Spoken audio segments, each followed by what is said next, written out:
In this video, how to check payment. In the sidebar, click the payment option. The payment screen will open. Here you can check details such as payment, payment method, order ID, date and time. If you need to export the payment data, click export and download the file. Next one, due payment. Go to the due payment section. Also check payment, payment method, order ID, date and time. In the same payment section, go to the expenses section. You can see the details such as payment expenses title, category, amount, payment status, date, due date, payment method.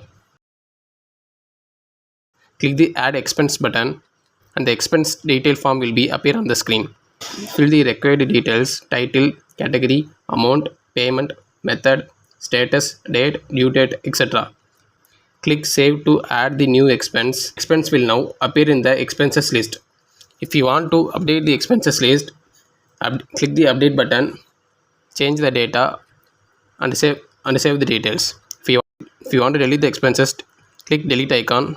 Thank you.